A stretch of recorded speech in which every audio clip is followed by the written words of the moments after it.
बोलिए श्री नरसिंह भगवान की जय। आज मैं आपको नरसिंह भगवान की कथा श्रवण कराऊंगा। श्री नरसिंह भगवान का अवतरण वैशाख शुक्ल पक्ष चतुर्दशी के दिन हुआ था, जिस दिन प्रदोष व्यापिनी चतुर्दशी थी। इसलिए प्रदोष व्यापिनी चतुर्दशी में ही नरसिंह भगवान की जयंती मनाई जाती है। अब आप नरसिंह भगवान की कथा श्रवण करें। सूत जी बोले कि हिरण्यकश्यप को मार क्रोध से शांत हो जाने पर विराजमान हुए जगत गुरु परम गति रमापति नरसिंह भगवान को उनकी गोद में अकेला बैठा ज्ञानियों का शिरोमणि प्रहलाद बोला कि हे भगवान विष्णु, तुम नरसिंह रूपी के लिए नमस्कार हैं। हे सुरेश, मैं आपका भक्त हूँ। मैं एक आपको ही तत्व पूछता हूँ। हे स्वामी, आप में मेरी अनेक तरह से अभिन्न भक्ति हुई है। मैं आपका प्यारा कैसे हो गया? हे प्रभु, इसका कारण कहिए। नरसिंह बोले कि हे महाप्रज्ञ, मैं कहता हूँ तू एकाग्र मन से सुन, जो कि भक्ति और प्रियत्व का कारण है। पहले तुम वासुदेव नाम के ब्राह्मण वेश्यागामी और अनक्षर थे। उस जन्म में तुमने और तो कोई व्रत नहीं किया था, पर किसी वेश्या की संगति की इच्छा से मेरा एक व्रत किया था। हे निष्पाप, उसी व्रत के प्रभाव से तेरी मुझ में भक्ति हो गई। यह सुन प्रहलाद बोला कि हे नरसिंह, बताइए मेरे पिताजी का नाम क्या है? यह व्रत क्या कैसा है? वेश्यागामी पन में मैं वह व्रत कैसे किया जिससे आपकी कृपा का भाजन बन गया? यह आप मुझे बताइए। नरसिंह बोले कि पहले अवंती नगरी में एक वेद वेदांतों का जानने वाला जगत प्रसिद्ध सुशर्मा नाम का ब्राह्मण था। वह प्रतिदिन अग्निहोत्र करता था, ब्राह्मणों की सभी क्रियाओं में तत्पर था। उसने अग्निष्टोम आदि को से सब सुरों का यजन किया था। उस जैसी ही प्रसिद्धि उसकी सुशील स्त्री थी। वह पतिव्रता सदाचारिणी और पति की भक्ति में लगी रहने वाली थी। उसमें उसने 5 पुत्र पैदा किए। 4 तो सदाचारी और विद्वान थे, पर तुम सबसे छोटे थे, वेश्यागामी थे।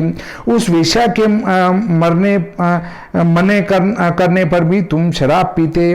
चोरों के साथ तुमने बहुत सोना चोरा था। विलासिनी के साथ तुमने बड़े बड़े पाप किए। एक बार उसी के घर में तुम्हारी उसकी बड़ी लड़ाई हुई।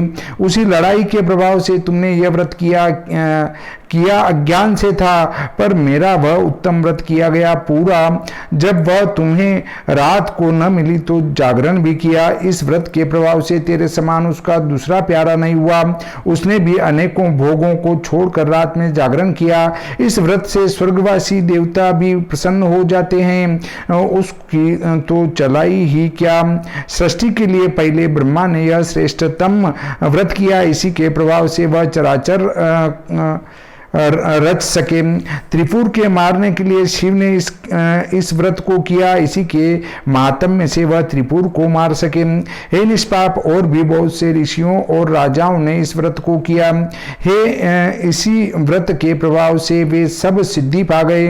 वह वेश्या भी मेरी प्यारी हुई, तीनों लोकों में सुखपूर्वक विचरी।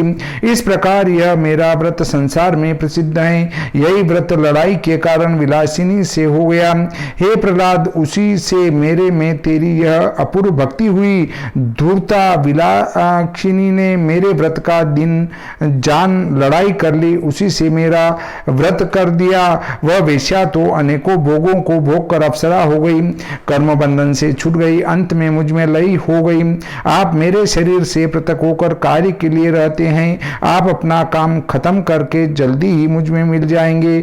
जो मनुष्य इस व्रत को अवश्य करेंगे, उनकी 100 कल्प में ही फिर दोबारा जन्म नहीं होगा। मेरा निपुत्री भक्त तेजस्वी पुत्रों को पाता है। निर्धन कुबेर के समान धनी राज्य मिलता है। आयु चाहने वाला शिव की सायुज्य पाता है। स्त्रियों को यह व्रत सुयोग्य पुत्र और सौभाग्य देता है। वे कभी विधवा नहीं होती, न कभी पुत्र शोक ही देखती हैं। यह धन धान्य देता है, जन्म को उत्तम बनाता है।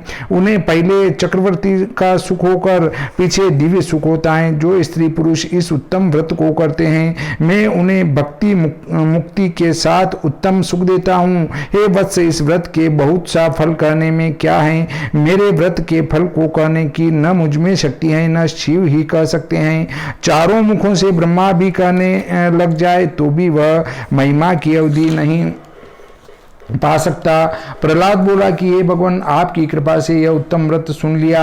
इसी व्रत से मेरी आप में भक्ति हुई है, इसी से बड़ी है। हे स्वामिन, अब मैं इस व्रत की सर्वश्रेष्ठ विधि सुनना चाहता हूँ। हे देव, यह विस्तार के साथ बताइए कि यह कौन से मास, तिथि और वार में होता है, जिस तरह समग्र फल मिल जाए। हे प्रभु, मेरे पर कृपा करके उन सारी विधियों को बता दीजिए। नरसिंह बोले कि हे महाभाग, तुम ठीक कहते हो। मैं इस व्रत की एक श्रेष्ठ विधि कहता हूँ, तुम सावधान होकर सुनो। वैशाख शुक्ल 14 के दिन करे मेरे जन्म का होने वाला व्रत सब पापों का नाशक है। भाव बीरू मनुष्य को परम पवित्र यह व्रत प्रतिवर्ष करना चाहिए। इसमें मेरी तुष्टि होती है। जिसके किए से महात्मा मनुष्यों को 1000 द्वादशी का फल प्राप्त होता है, उसे मैं कहता हूँ। स्वाति नक्षत्र, शनिवार, सिद्ध योग, वणिजकरण, इनके योग में पुष्य सौभाग्य के योग से, देव योग से मिलता है। इन सबके योगों में कोटि हत्याओं को नष्ट करता है। इनमें से किसी का भी योग हो तो भी पाप नाशक है। केवल भी मेरे दिन में इस उत्तम व्रत को कर लेना चाहिए। अर्थात ये सारे स्वाति नक्षत्र नहीं मिले, शनिवार नहीं मिले, सिद्ध योग नहीं मिले, वणिज करण नहीं मिले, पुष्य भी नहीं मिले, तो भी चतुर्दशी को नरसिंह भगवान का व्रत कर लेना चाहिए।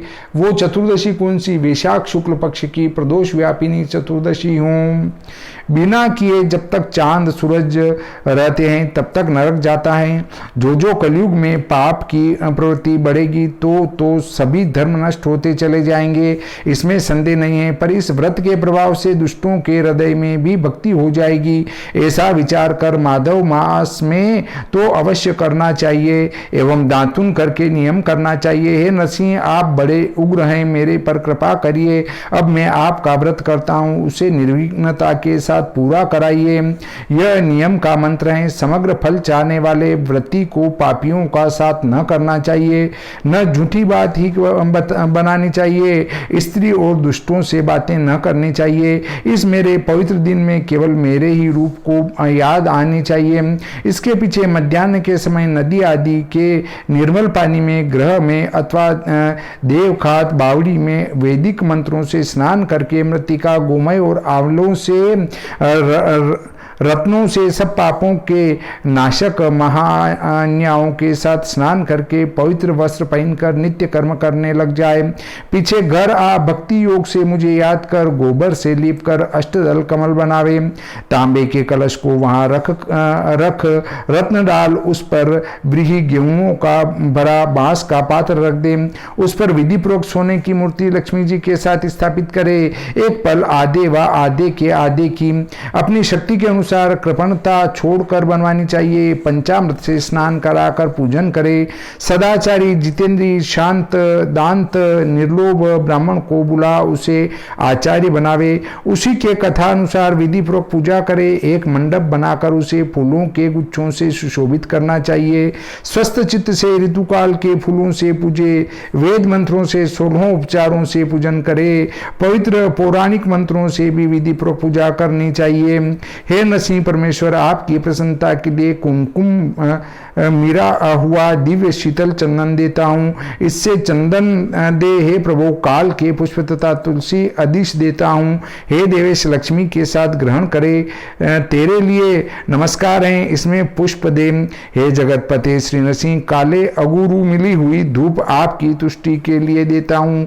हे सर्वदेवमय, तेरे लिए नमस्कार है, इसमें धूप देनी चाहिए। जिससे सब तेज पैदा हुए हैं वो आप हैं, इस कारण आपको दीप देता हूँ। हे महाबाहो नरसिंह, मेरे अंधकार को नष्ट कर दें, इससे दीप दे। भक्ष और भोज्य सहित सुखदाता नैवेद्य हैं। हे रमाकांत, मेरे सब पापों को नष्ट करिए, इससे नैवेद्य दे। हे नरसिंह, हे अच्युत, हे देवेश, हे लक्ष्मीकांत, हे जगतपते, इससे अर्घ्य दान दे, मेरे मनोरथ सफल हो जाएं, इससे अर्घ्य दे। हे पीतांबर के धारक, हे महाबाहो, हे प्रहलाद के भय को नष्ट करने वाले, यथा भूत पूजन भोजन से कहे हुए फल को देने वाले हो जा। इससे प्रार्थना करे, गाने बजानों की झनकार के साथ रात को जागरण करना चाहिए। पुराणों की पवित्र कथाओं का श्रवण होना चाहिए। प्रातः काल स्नान करके जितेंद्रियता पूर्वक कहे हुए विधान से प्रयत्न पूर्वक मेरी पूजा करें। स्वस्थ चित्त से मेरे सामने वैष्णव मंत्रों का जप करे। हे निष्पाप, फिर कहे हुए दान दे।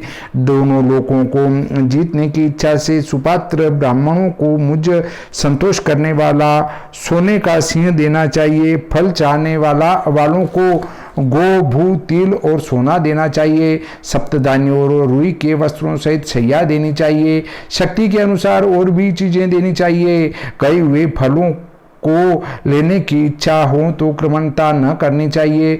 ब्राह्मणों को भोजन कराकर उन्हें दक्षिणा देनी चाहिए। निर्धन भी व्रत करे पर दान शक्ति के अनुसार दे, अर्थात दिखावे के लिए कोई दान न दे। अगर आपके पास दान देने की शक्ति नहीं है, ब्राह्मण को बुलाने की शक्ति नहीं है, तो किसी को न बुलाते हुए और केवल मिट्टी के भी नरसिंह भगवान बनाकर उनकी पूजा भी कर सकते हैं। कोई दान पुण्य करने की आवश्यकता नहीं है। व्रत करें और रात्रि में जागरण करें और कथा श्रवण करें तो भी आपको वही फल मिलेगा। पर दिखावे के लिए अगर आप कर रहे हैं तो कोई फल मिलने वाला नहीं है। निर्धन भी व्रत करे वह पर दान शक्ति के अनुसार दे। मेरे व्रत में सभी वर्णों का अधिकार है, अर्थात इसमें जाति पाति का कोई बंधन नहीं है। कोई कह दे मैं तो ये जाति का हूं तो उससे भी इसका कोई बंधन नहीं है। शास्त्रों में किसी के लिए भी किसी प्रकार का दान पुण्य व्रत उपवास करने का कोई प्रतिबंध नहीं है। सभी प्रेम पूर्वक इन व्रतों को कर सकते हैं।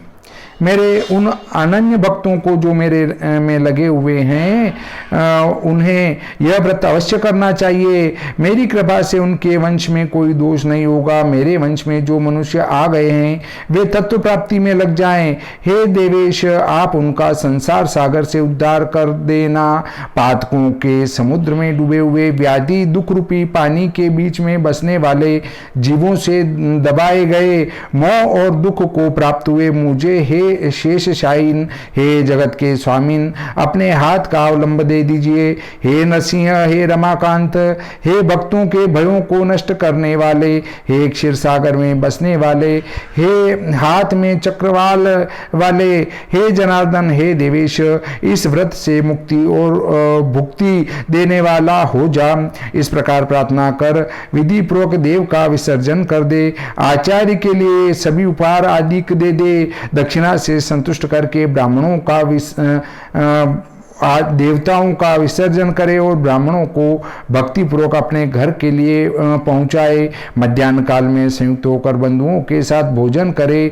जो भक्ति पूर्वक पाप नाशक इस व्रत को सुनता है तो उसकी ब्रह्महत्या इसके सुनने से ही दूर हो जाती है। जो मनुष्य इस पवित्र परम गोपनीय व्रत का श्रवण करता है वो सब कामों को प्राप्त हो जाता है। इस व्रत का उसे फल मिल जाता है। यह श्री नरसिंह पुराण में हेमाद्रि की संग्रह की हुई चतुर्दशी की व्रत कथा संपूर्ण होती हैं। बोलिए श्री नरसिंह भगवान की जय।